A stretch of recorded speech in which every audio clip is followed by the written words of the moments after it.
Esta gran y antigua ciudad de Jerusalén siempre ha sido una inspiración para mí, puesto que lleva impreso el sello del Hijo de Dios. Hace 2000 años, el Salvador de la humanidad nació en Belén, situada un tanto al sur de aquí. Le trajeron a esta ciudad, al templo, siendo bebé.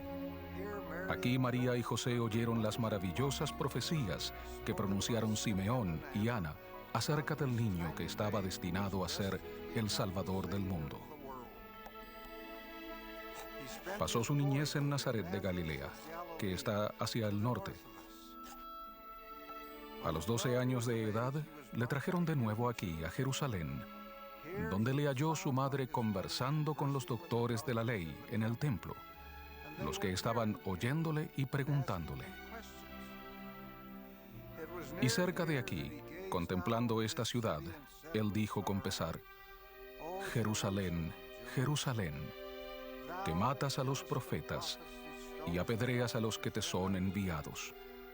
¿Cuántas veces quise juntar a tus hijos y no quisiste? Jerusalén fue el escenario de los últimos días de la vida terrenal del Hijo de Dios. Aquí padeció la agonía del Getsemaní, su arresto, los juicios, su condena, el dolor indescriptible de su muerte en la cruz, su entierro en la tumba de José y su resurrección triunfante. Nadie puede comprender cabalmente el esplendor de su vida, ni la majestad de su muerte, ni la universalidad de su dádiva a la humanidad. Proclamamos junto con el centurión que a su muerte dijo: verdaderamente, este era Hijo de Dios. 2000 años han pasado ya desde que nació en Belén. De cierto, este es un tiempo de rememorar y de rededicar. En nuestra época, el Señor ha llamado a 15 testigos especiales a testificar de la divinidad de Él ante todo el mundo. El llamamiento de ellos es exclusivo. Son apóstoles del Señor Jesucristo, escogidos y comisionados por Él. Se les ha mandado dar testimonio de que Él en realidad vive, y a hacerlo por el poder y la autoridad del santo apostolado que poseen. Les invito a escuchar el testimonio de esos testigos especiales. Nos hablarán desde diversos sitios del mundo, testificando del ministerio preterrenal, terrenal y posterrenal del Señor. Gracias sean dadas a Dios por la dádiva de su Hijo, el Redentor del mundo, el Salvador de la humanidad, el Príncipe de la vida y de paz, el Santo.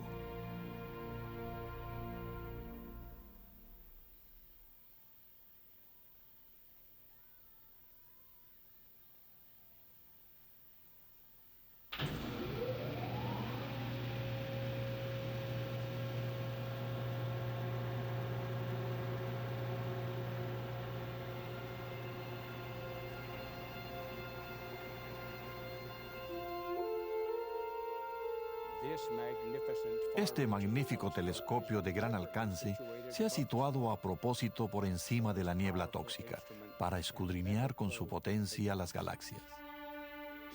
Así es en la vida al ver por el lente de la fe, para ver las cosas más claras.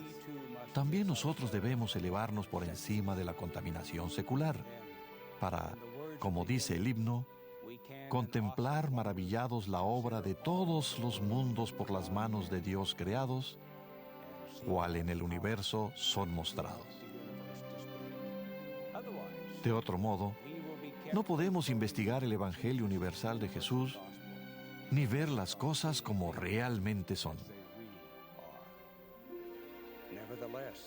Pero al reconocer la magnitud del cosmos y meditar con humildad en la vastedad de la obra divina, muchísimo antes de que naciera en Belén y se le llegase a conocer como Jesús de Nazaret, nuestro Salvador era Jehová.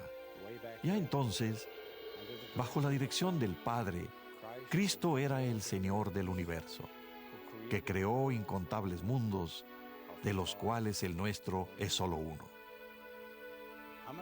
¿Cuántos planetas con habitantes hay en el universo? No sabemos.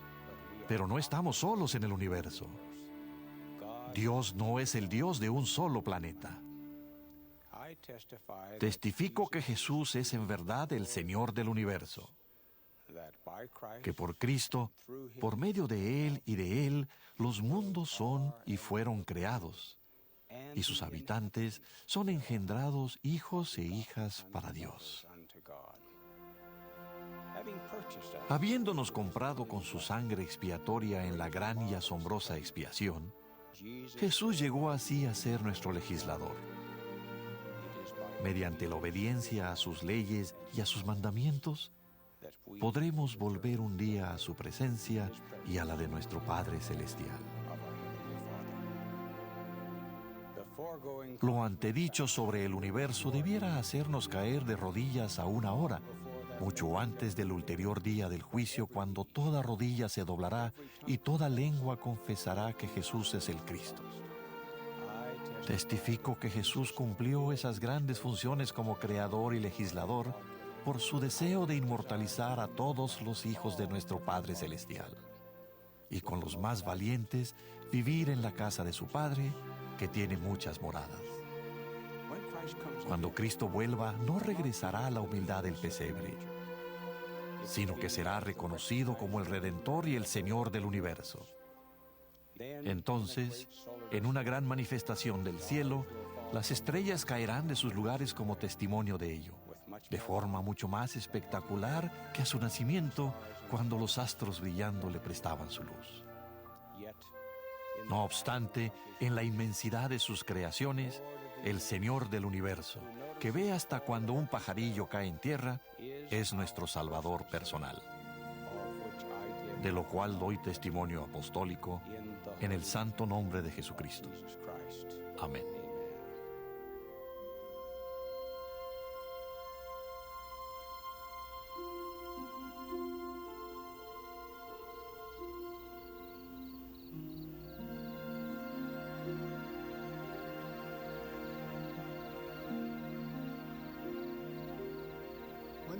Cuando contemplo las estrellas del cielo, recuerdo que hace unos 4000 años, Jesús el Cristo, que entonces hablaba como Jehová, el Dios del Antiguo Testamento, hizo un convenio con el padre Abraham, que comprendía la promesa de que el Salvador del mundo vendría por el linaje de Abraham y que la descendencia de éste se multiplicaría como las estrellas del cielo. Además, se dijo a Abraham que en su simiente serían benditas todas las naciones de la tierra. Ese convenio iba a ser sempiterno, hasta 1000 generaciones. Se prometió a Abraham: en ti continuará este derecho, y en tu descendencia después de ti, sí, con las bendiciones del Evangelio, que son las bendiciones de salvación, sí, de vida eterna. En las Escrituras aprendemos que ese convenio se ha de cumplir en los postreros días. Entonces se predicaría la plenitud de su Evangelio, y muchos creerían verdaderamente que Jesucristo es el Hijo de Dios. En 1836 se entregaron las llaves del Evangelio de Abraham.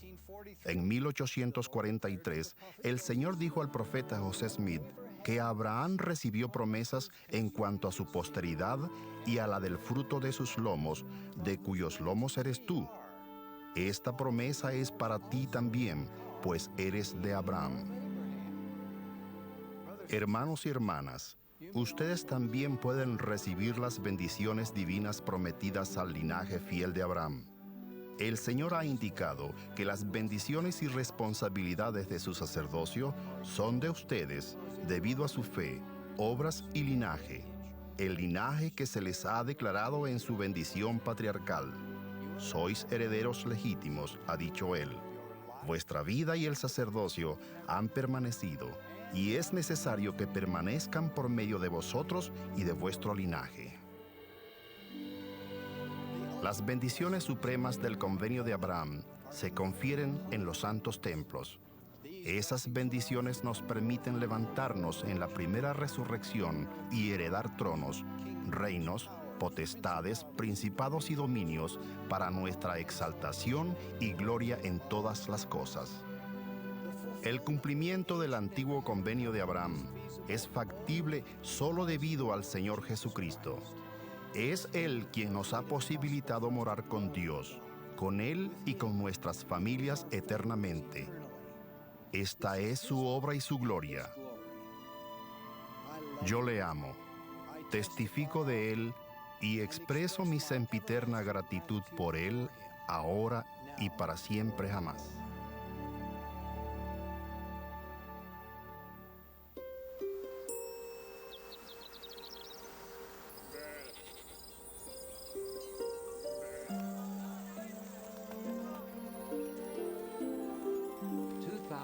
Hace 2000 años, dos viajeros, un hombre y una mujer, avistaron el pequeño pueblo de Belén.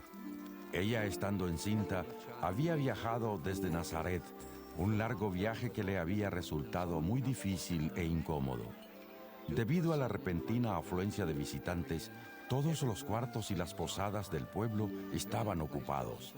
El único amparo que hallaron José y María fue un lugar destinado para los animales.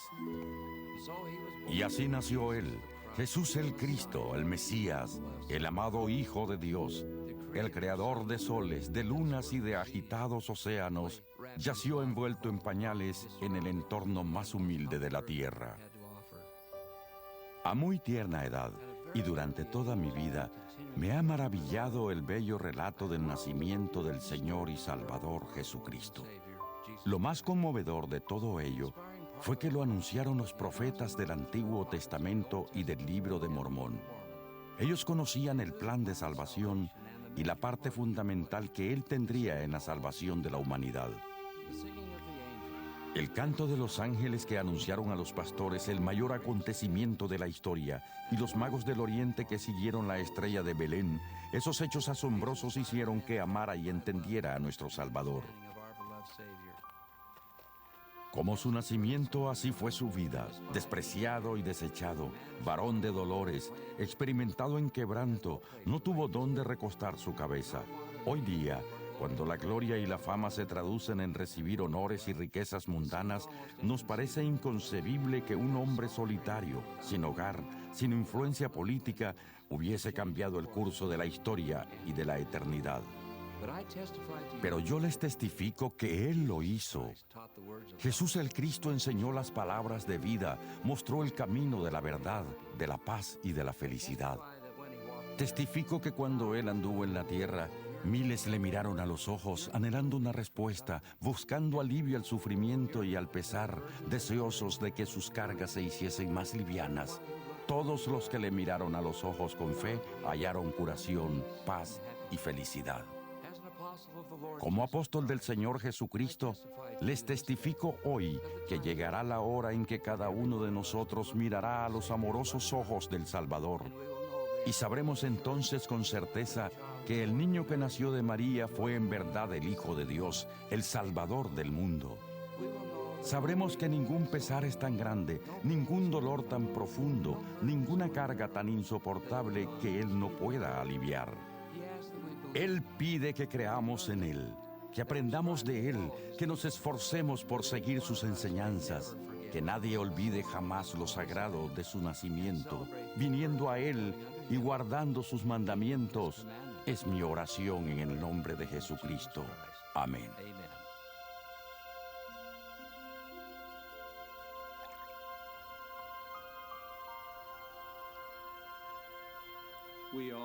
Todos tenemos un vívido recuerdo de nuestro bautismo y de la recepción del Espíritu Santo. Al aumentar nuestro entendimiento del significado cabal de la vida de Jesucristo, de lo que Él ha hecho por bendecir a toda alma, esa ordenanza adquiere mayor importancia. Sí, vivimos en la presencia de nuestro Padre eterno y de su Hijo amado, nuestro Salvador. Todos los mortales que han venido y vendrán a la tierra escogieron ese privilegio tras comprender plenamente el plan de felicidad que guiaría nuestra vida aquí. Solo los que hacen y guardan el convenio del bautismo, que obedecen con diligencia sus mandamientos y reciben todas las otras ordenanzas necesarias, tendrán una plenitud de gozo en la tierra y vivirán eternamente en el reino celestial. A los que de veras se arrepienten, el bautismo les brinda la remisión de pecados gracias a la expiación de Jesucristo. El Salvador dijo: el que no naciere de agua y del Espíritu no puede entrar en el reino de Dios. Ese es un requisito indispensable para toda alma que desee recibir la plenitud de las bendiciones que se nos ofrecen. Por eso realizamos en los santos templos la ordenanza del bautismo vicario por nuestros parientes fallecidos. El Maestro mismo se bautizó para cumplir toda justicia.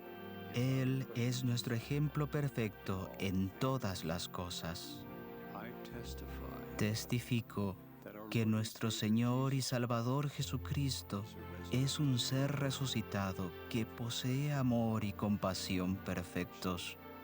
Testifico que Él dio su vida para que pudiésemos morar eternamente con Él y con nuestro Padre Celestial, y con nuestros seres queridos que se hagan merecedores de ello, mediante la obediencia a los mandamientos y el recibimiento de todas las ordenanzas de la salvación.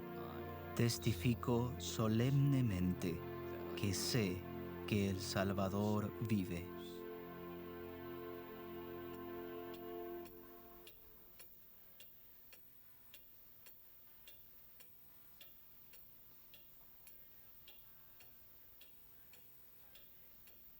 Hubo un suceso en mi vida que a menudo me ha recordado el regocijo que se desprende del preguntarse, ¿qué haría el Salvador en esta situación?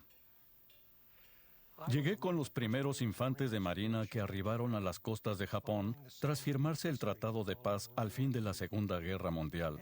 El entrar en la devastada ciudad de Nagasaki fue una de las experiencias más tristes de mi vida. Gran parte de ella estaba totalmente destruida. Todavía había muertos sin enterrar. Como tropas de ocupación y establecido el cuartel general, nos pusimos a trabajar.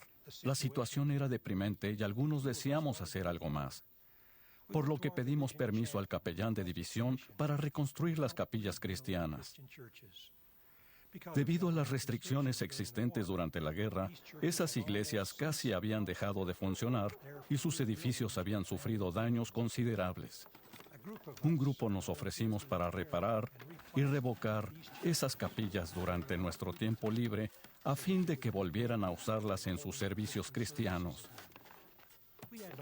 No entendíamos el idioma. Todo lo que podíamos hacer era el trabajo de reparación. Buscamos a los clérigos que no habían podido ministrar durante la guerra y les instamos a volver al púlpito. Fue magnífico verles experimentar de nuevo la libertad de practicar sus creencias cristianas. Lo que ocurrió cuando nos íbamos de Nagasaki para volver a casa, no lo olvidaré jamás. Cuando subíamos al tren que nos llevaría a los barcos, muchos de los otros marines comenzaron a hacernos burla. Se despedían de las novias que habían hecho y se reían de nosotros diciendo que nos habíamos perdido el pasarlo bien en Japón por haber perdido el tiempo reparando paredes. Mientras se mofaban de nosotros, aparecieron por detrás de una pequeña subida que había cerca de la estación unos 200 cristianos de las iglesias que habíamos reconstruido y cantaban «Con valor marchemos». Nos llenaron de regalos y se quedaron junto al ferrocarril. Y cuando el tren se puso en marcha, ellos y nosotros estiramos las manos y nos tocamos los dedos en despedida. No podíamos hablar, ahogados por la emoción, agradecidos por haber podido ayudar un poco a restablecer el cristianismo en un país después de la guerra. Sé que Dios vive. Sé que todos somos sus hijos y que Él nos ama. Sé que Él envió a su Hijo al mundo para que fuese el sacrificio expiatorio por todo el género humano. Y los que acepten su evangelio y le sigan, tendrán la vida eterna, que es el mayor de todos los dones de Dios. Sé que Él dirigió la restauración del evangelio sobre la tierra mediante el ministerio del profeta José Smith. Sé que la única alegría y felicidad duraderas que tendremos en nuestra experiencia terrenal la hallaremos al seguir al Salvador, al obedecer su ley y guardar sus mandamientos. Él vive. Este es mi testimonio que doy a ustedes en su santo nombre, el nombre de Jesucristo. Amén.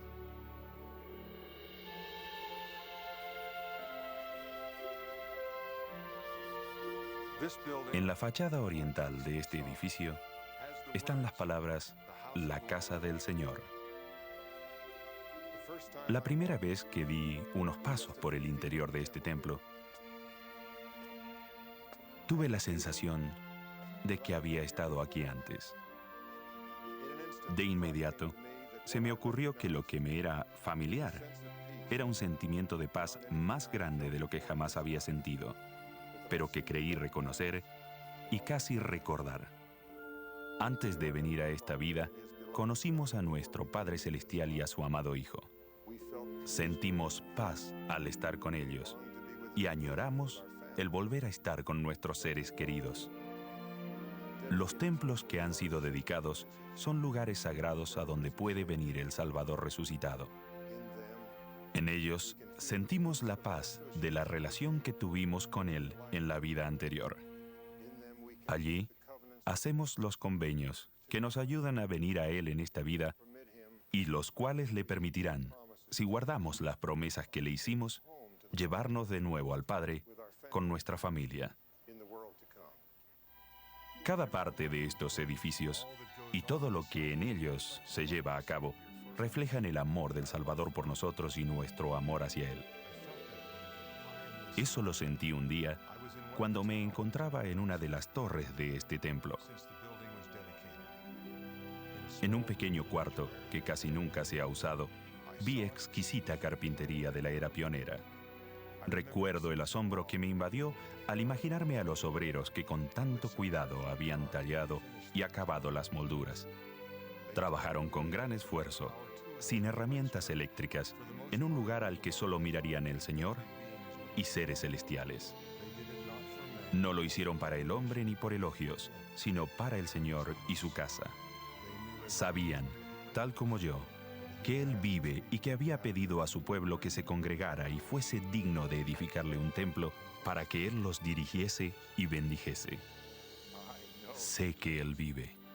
Sé que José Smith fue su profeta y que vio en visión no solo la forma de las ventanas de uno de los primeros templos, sino templos por toda la tierra. En su bondad, el Señor ha confiado a sus siervos las llaves del sacerdocio que se ejercen en estos templos, por nosotros y nuestros parientes muertos, y para llevar a cabo la obra para el glorioso regreso de Él. Esto es cierto y brinda paz a mi corazón. En el nombre de Jesucristo.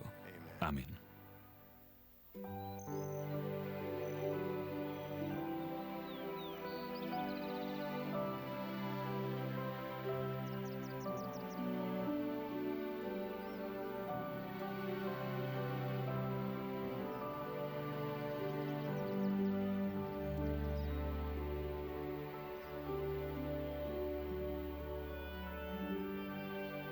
Siento gran amor por las Escrituras. Me encanta leer acerca de la vida terrenal de Jesucristo. Hay tanto en su vida que puede elevarnos, inspirarnos y fortalecernos en tiempos de necesidad.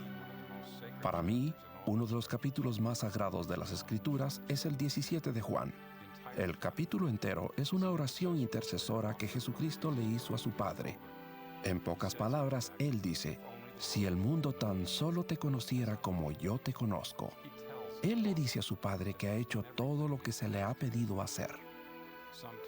A veces olvidamos cuán increíblemente obediente fue el Salvador.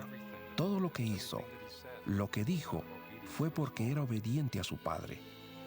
El buscar a los pobres y cuidarlos el llamar a sus discípulos. Sus enseñanzas, tanto en la tierra de Palestina como en las Américas, todas esas cosas las hizo porque su Padre le había mandado hacerlas. El Señor no tenía motivos personales. Él dijo: nada hago por mí mismo, sino que según me enseñó el Padre. ¡Qué ejemplo perfecto de obediencia! Es necesario conocer al Salvador para tomar decisiones en la vida. Su sencilla admonición, ven, sígueme, podría transformar la existencia humana si solo se lo permitiéramos. Él tiene el poder de hacer que nuestras cargas sean ligeras si nos volvemos a Él. Como apóstol del Señor Jesucristo, tengo la oportunidad de dar testimonio como sagrado testigo del Salvador. Mi mayor deseo es que mi testimonio penetre el corazón de aquellos que lo escuchen. Yo sé que Jesucristo vive. Sé que Él guía y dirige su iglesia por revelación por medio de su profeta en este preciso día. Si tenemos fe en nuestro Salvador, Él nos ayudará en las pruebas y tribulaciones y podremos perdurar hasta el fin y volver a su presencia después de esta probación terrenal. Él vive y nos conoce y nos ama a todos. Él desea bendecirnos si venimos a Él. De todo ello expreso mi humilde testimonio en el nombre de Jesucristo. Amén.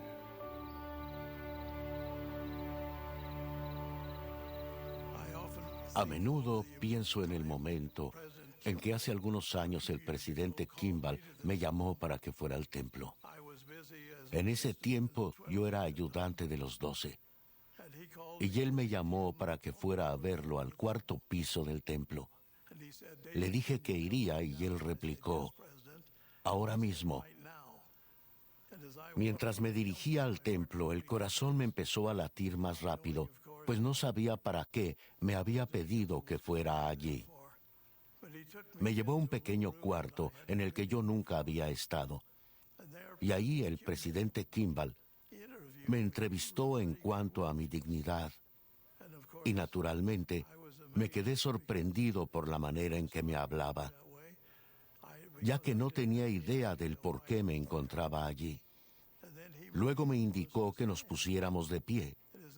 Y mientras me encontraba al lado de ese hombre maravilloso que me tomaba de las manos, me dijo: con todo el amor que poseo, lo llamo para que ocupe la vacante del quórum de los 12.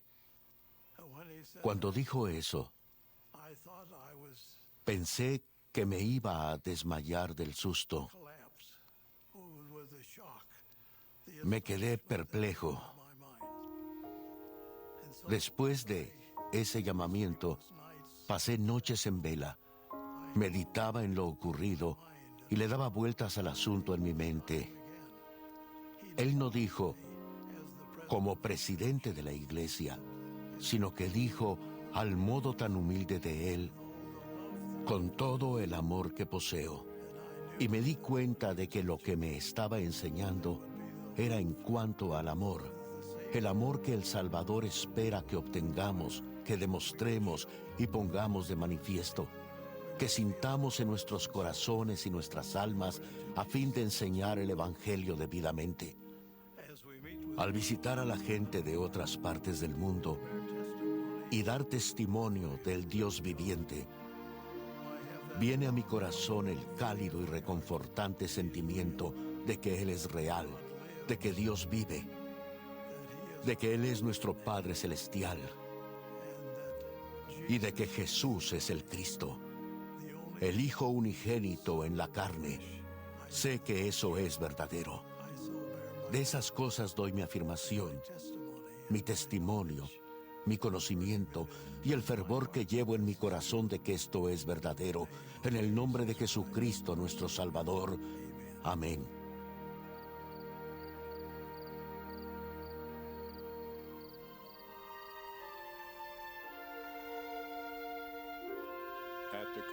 Al concluir su ministerio, Jesús introdujo el sacramento de la Santa Cena del Señor. Partió pan, lo bendijo y lo dio a sus discípulos, diciendo: tomad, comed, esto es mi cuerpo. Haced esto en memoria de mí. Él tomó la copa, Dio gracias y les dio, diciendo: Esto es mi sangre del nuevo pacto, que por muchos es derramada para remisión de los pecados.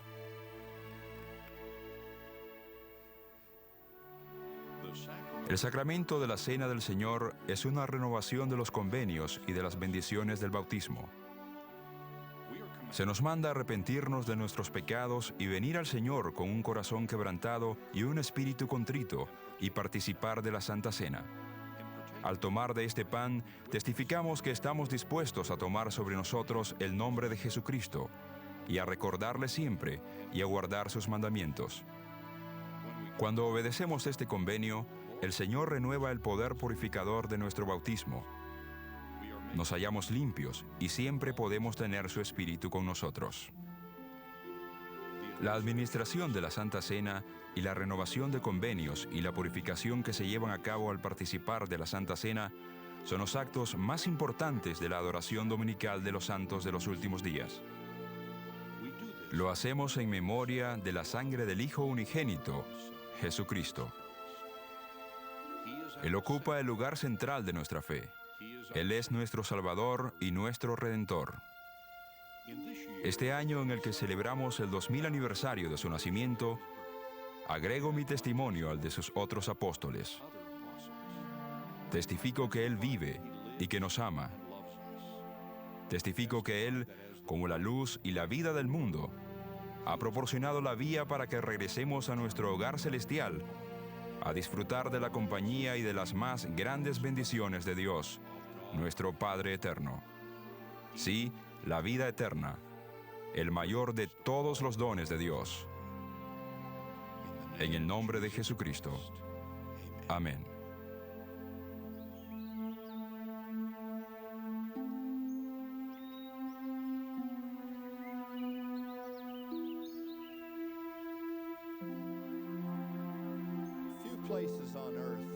Pocos lugares de la tierra son tan sagrados e importantes como este pequeño olivar aquí en el Monte de los Olivos, en Jerusalén.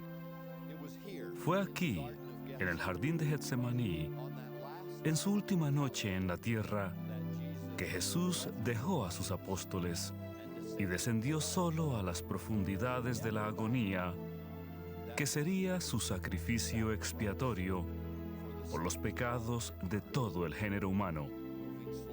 Moviéndose lentamente, arrodillándose y postrándose, exclamó: Abba, Padre, todas las cosas son posibles para ti. Aparta de mí esta copa, mas no lo que yo quiero, sino lo que tú. Para el ferviente seguidor de Cristo, es algo sumamente maravilloso el hecho de que el sacrificio voluntario y misericordioso de una sola persona pudiese satisfacer las demandas infinitas y eternas de la justicia, expiara todo delito humano, soportara toda enfermedad terrenal, sintiera toda aflicción, dolor y pérdida personales. Pero testifico que eso es exactamente lo que Cristo hizo por cada uno de nosotros. Doy solemne testimonio de que la expiación de Jesucristo es el cimiento caritativo y el acto central del plan eterno de Dios para nuestra salvación y felicidad. ¿Debería extrañarnos que en este lugar caminemos en silencio y con reverencia? ¿Debería extrañarnos que hagamos convenios sagrados debido al amor que aquí se manifestó?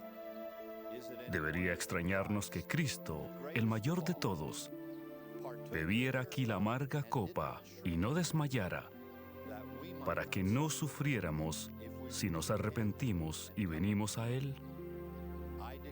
Declaro mi asombro y maravilla, mi adoración y testimonio apostólico de Él. En su nombre redentor, el Señor Jesucristo. Amén.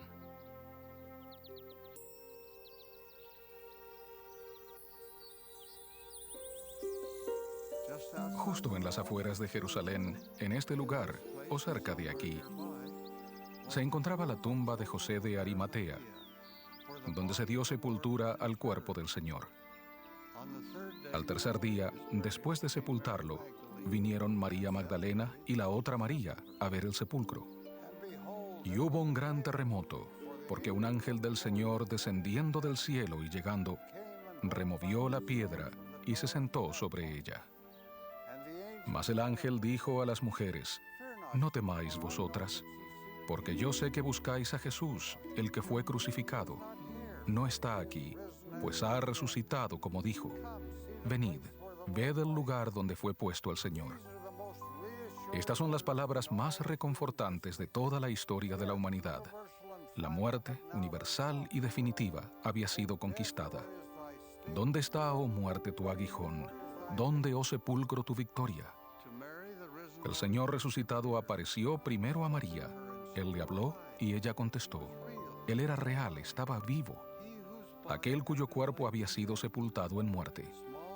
Con razón, cuando más tarde Tomás lo vio con las manos y el costado heridos, exclamó maravillado: Señor mío y Dios mío. Eso nunca había ocurrido. Solo había habido muerte sin esperanza. Ahora había vida eterna. Únicamente un Dios podría haberlo hecho. La resurrección de Jesucristo fue el gran acontecimiento culminante de su vida y misión. Fue la piedra de coronamiento de la expiación. El sacrificio de su vida por todo el género humano no estaba completo sin que Él saliera de la tumba con la certeza de la resurrección para todos los que vivieran en la tierra. De todas las victorias de la crónica de la humanidad, ninguna es tan grandiosa, ninguna tan universal en sus efectos, ninguna tan eterna en sus consecuencias, como la victoria del Señor crucificado, que salió de la tumba aquella primera mañana de Pascua. Los que presenciaron ese acontecimiento, los que vieron, oyeron y hablaron con el Señor resucitado, testificaron de la realidad de este, el más grande de todos los milagros. Los seguidores de Cristo, a través de los siglos, han vivido y muerto proclamando la veracidad de este acto divino. A todos estos agregamos nuestro testimonio de que aquel que murió en la cruz del Calvario se levantó de nuevo en maravilloso esplendor como el Hijo de Dios, el Maestro de la vida y de la muerte.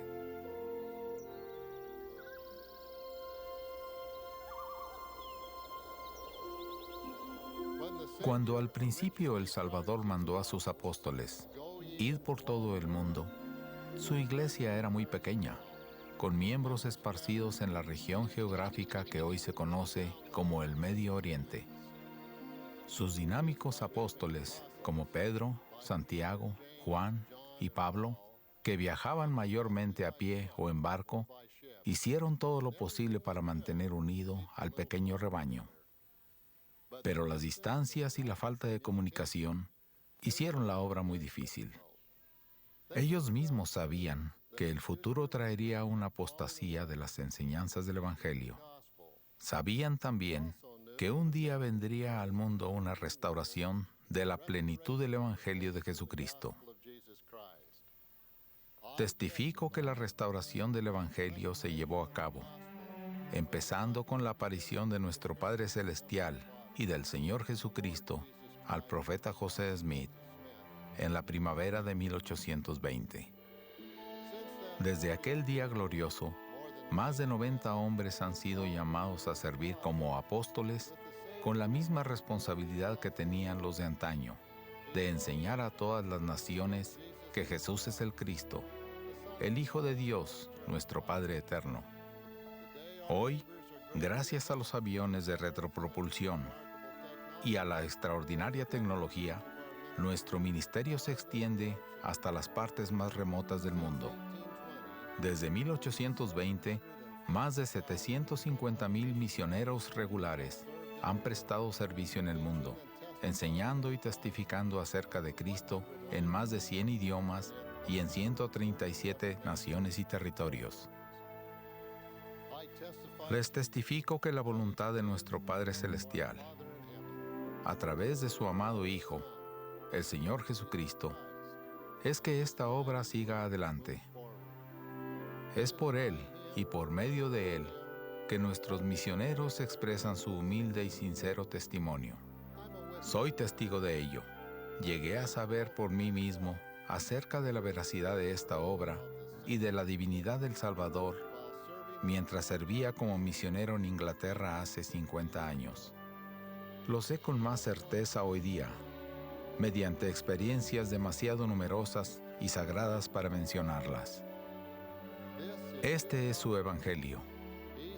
Él está a la cabeza, santo, divino, supremo, lleno de poder, majestad, gracia y verdad. Él vivió por nosotros y murió por nosotros porque nos ama. Le amo más profunda y poderosamente que lo que pueda expresar. Él es mi Señor, mi Salvador, mi Redentor y amigo. Sé que Jesucristo es el Hijo de Dios, nuestro Padre eterno. Él vive y dirige su iglesia hoy día mediante su profeta y sus apóstoles. Su gran obra continuará rodando hasta que llene toda la tierra. Este es mi testimonio, en el nombre del Señor Jesucristo. Amén.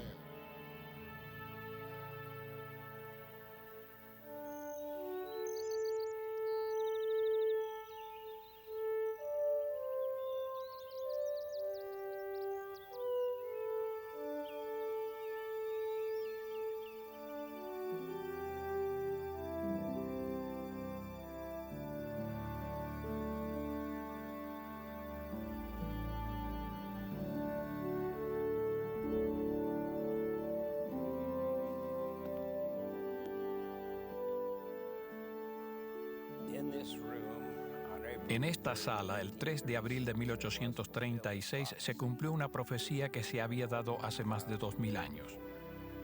Las palabras finales del Antiguo Testamento, dadas por el profeta Malaquías, profetizaron: «He aquí, yo os envío el profeta Elías, antes que venga el día de Jehová grande y terrible.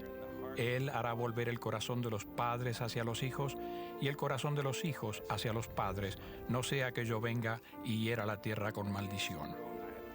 Cuando el ángel Moroni apareció al profeta José Smith, citó muchas escrituras, entre ellas esta, que aparece como la segunda sección de Doctrina y Convenios. Entonces, en ese día de 1836, José Smith y Oliver Cowdery se inclinaron aquí en solemne y silenciosa oración. Y tras orar, José dijo: «El velo fue retirado de nuestras mentes, y los ojos de nuestro entendimiento fueron abiertos. Vimos al Señor sobre el barandal del púlpito». El Señor les habló, y luego Moisés apareció, y les entregó las llaves del recogimiento de Israel. Elías les entregó las llaves del Evangelio de Abraham, y luego sucedió: Elías el profeta volvió y dijo lo mismo, de hacer volver el corazón de los padres a los hijos y el de los hijos a los padres. Y dijo: «Por esto sabréis que el día grande y terrible del Señor está cerca». Ahora bien, en nuestra época, la obra maravillosa sigue adelante, la de historia familiar y del templo, uniendo a las familias por la eternidad. En un mundo que se degrada a sí mismo con la desintegración de la familia, esta obra sigue adelante y es divina, diseñada por el Señor y presentada por Él mismo al venir a este lugar y presentar a Elías el profeta, quien entregó las llaves de esta obra. Testifico que Jesús es el Cristo, que esta es una obra divina. La mente del hombre no puede haberla concebido. Es verdad. Jesús es el Cristo. Él vive. Él dirige esta iglesia. De esto doy testimonio solemne en el nombre de Jesucristo. Amén.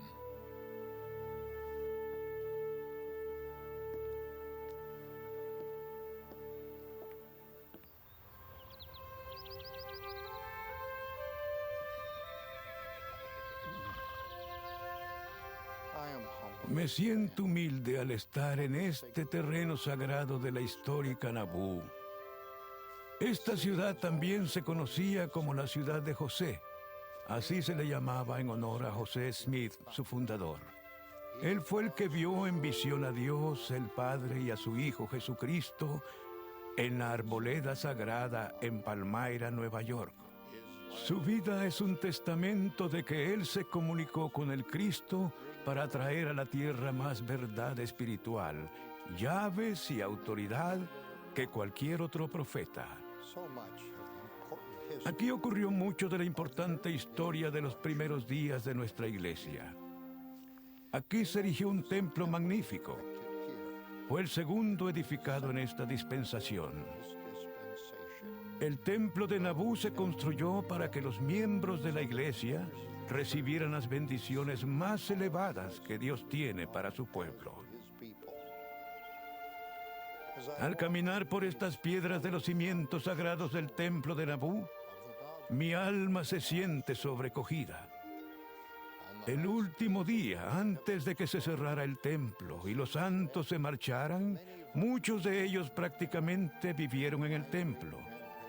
Mis bisabuelos John y Jane Akerly se hallaban entre los últimos que recibieron las bendiciones del templo en este magnífico edificio el 3 de febrero de 1846. Eso fue providencial porque John Akerly falleció en Winter Quarters. Con el tiempo, este magnífico templo se edificará otra vez para la gloria del Señor.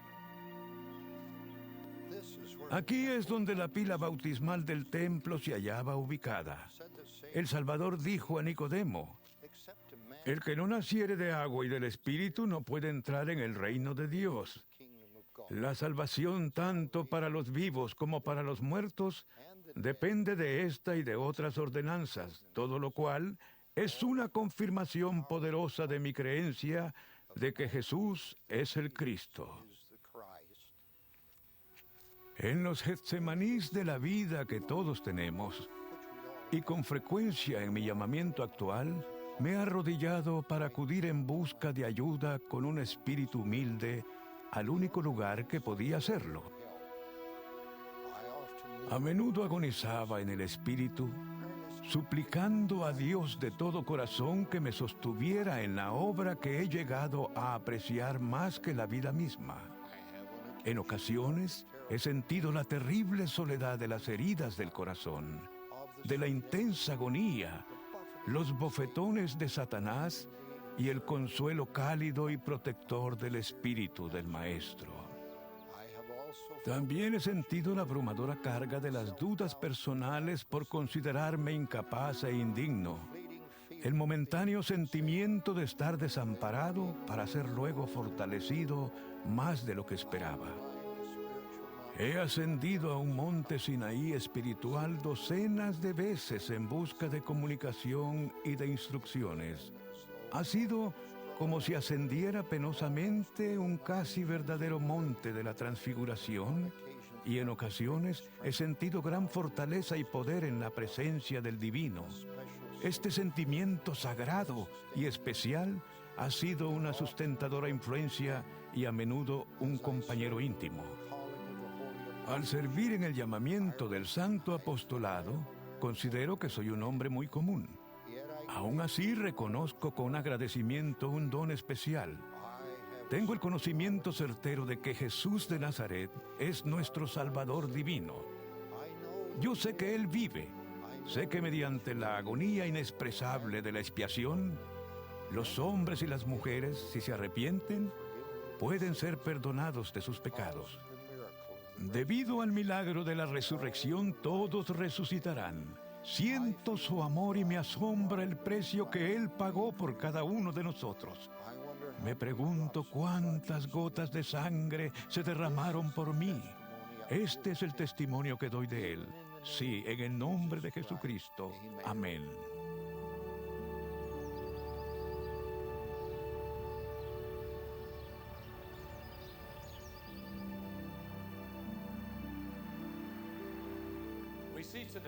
Presenciamos hoy el hermoso y restaurado edificio Grandin, situado en Palmyra, Nueva York.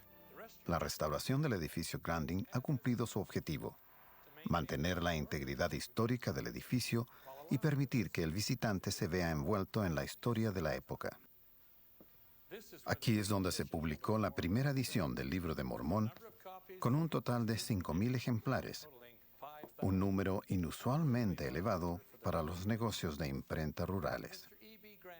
El señor Grandin había adquirido una imprenta en Nueva York. La imprenta presentaba una nueva tecnología, mejor que las otras de la época, y ofrecía al profeta José Smith la posibilidad de imprimir el Libro de Mormón en un sitio cercano a su hogar. Demos vuelta a las páginas de la historia para apreciar más plenamente una de las más grandes maravillas de la civilización, a saber, el advenimiento de los caracteres de imprenta móviles. Antes de que Gutenberg descubriera las posibilidades de los caracteres móviles, todo se imprimía con una pluma, letra por letra, línea por línea, página por página. El señor Grandin publicó el Libro de Mormón con caracteres de imprenta móviles. Fue arreglado laboriosamente por las manos del talentoso tipógrafo que aprendió de memoria y por experiencia cada tipo de carácter, estilo y tamaño disponible. Luego que se formaba la página, se colocaba la tinta y se imprimía, y así quedaba lista para la encuadernación. El Señor sacó a luz el Libro de Mormón en un periodo en que los métodos de impresión realzarían su distribución en todo lugar. Hoy las imprentas modernas permiten a la Iglesia publicar y distribuir muchos millones de ejemplares del Libro de Mormón al año. Permítanme compartir con ustedes una experiencia que tuve hace muchos años en el sur de los Estados Unidos, cuando después de una conferencia de estaca, una mujer se me acercó y me preguntó, ¿conoce al elder Delbert Stapley? Le respondí que éramos apóstoles del Señor y que servíamos juntos en la obra del Maestro. Entonces ella me dio un ejemplar del Libro de Mormón que contenía una inscripción y la firma de Delbert Stapley. Señaló que el libro había sido dado a su abuela cuando el elder Stapley era un joven misionero y agregó, ¿puede darle este libro al elder Stapley y decirle que cientos de descendientes de mi abuela se han convertido por este ejemplar? Y ellos, a su vez, han transmitido el mensaje del Libro de Mormón a otras personas. Le di ese ejemplar firmado del Libro de Mormón al elder Stapley. Él escuchó atentamente cuando le explicaba dónde y cómo se me había dado. Examinó su firma en silencio y dijo, este es uno de los días más felices de mi vida. Mi testimonio personal es que el Libro de Mormón cambia la vida humana. Es, por cierto, otro testamento de Jesucristo.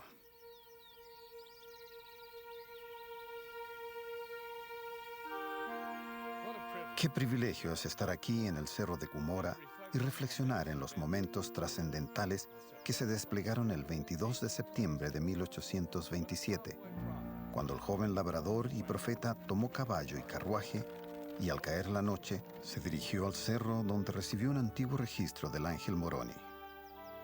En un tiempo sorprendentemente breve, este joven sin instrucción tradujo un registro detallando 1000 años de historia y luego preparó el Libro de Mormón para la distribución pública.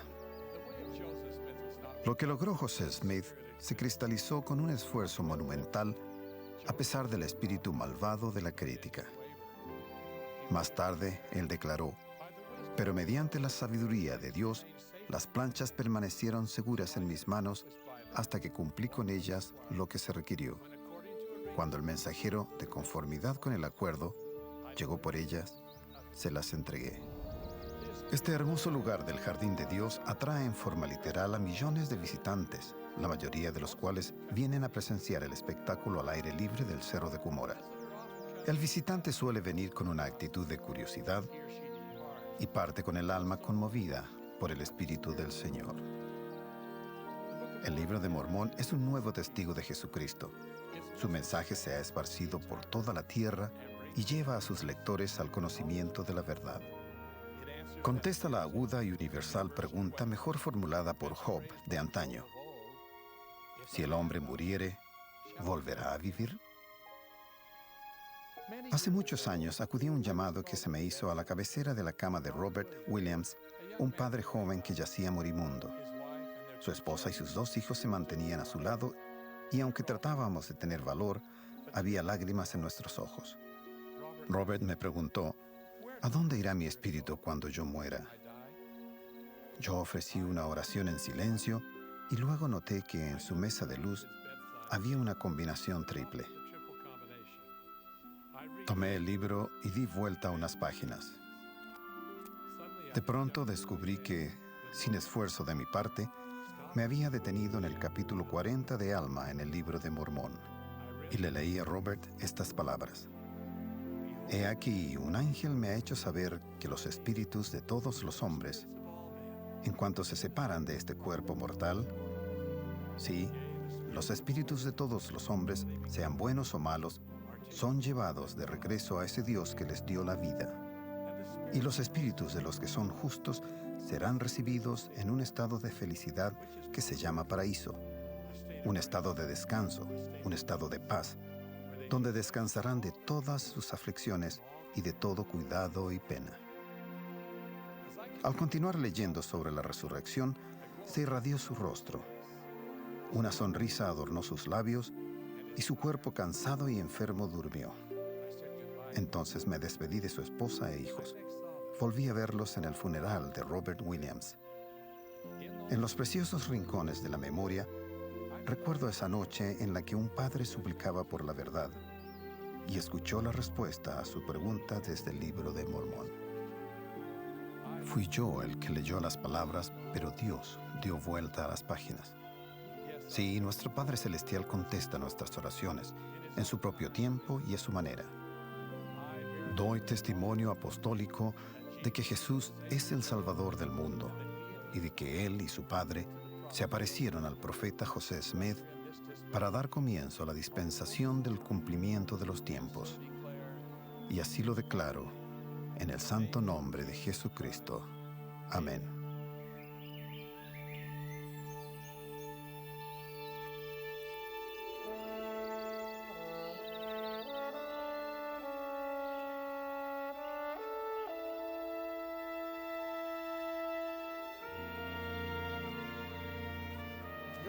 Esta es la arboleda sagrada. Este terreno santo es reverenciado por los santos de los últimos días de todo el mundo. Aquí es donde comenzó todo, el milagro de esta gran obra que se ha extendido por toda la tierra. Este es el escenario de la primera visión. Fue aquí donde Dios, el Eterno Padre, apareció junto con su amado Hijo Jesucristo, el Señor resucitado. El Padre, señalando a su Hijo, dijo: «Este es mi Hijo amado, escúchalo». ¿Se dan cuenta de la importancia que tiene esa declaración? Aquí estuvo Dios, el Eterno Padre, el Todopoderoso, dando su testimonio en palabras claramente habladas. No se ha dado testimonio más importante ni más convincente del Señor resucitado que este, el de su propio Padre. Las cortinas que habían estado cerradas por siglos ahora se abrían. Una nueva y gloriosa dispensación del Evangelio se iniciaba, presentando aún otras revelaciones maravillosas. Otro testamento de Jesucristo salía a la luz para hablar como una voz que sale desde el polvo. El santo sacerdocio, originalmente otorgado por el Maestro a sus apóstoles vivientes, se restauró sobre hombres vivientes por esos mismos apóstoles ahora resucitados. Siguió una verdadera nube de testigos, con llaves y poderes necesarios para completar la restauración de la iglesia establecida por Jesús, cuando Él caminó sobre la tierra, conocida ahora como la Iglesia de Jesucristo, de los santos de los últimos días. Aquí, en este mismo lugar, la larga noche de la apostasía se transformó en el glorioso amanecer de una nueva época. Se vio y se escuchó a Dios mismo. Aquí donde nos encontramos, en medio de la tranquilidad de estos árboles, en este, el más sagrado de los lugares, se reveló otra vez la naturaleza de la deidad.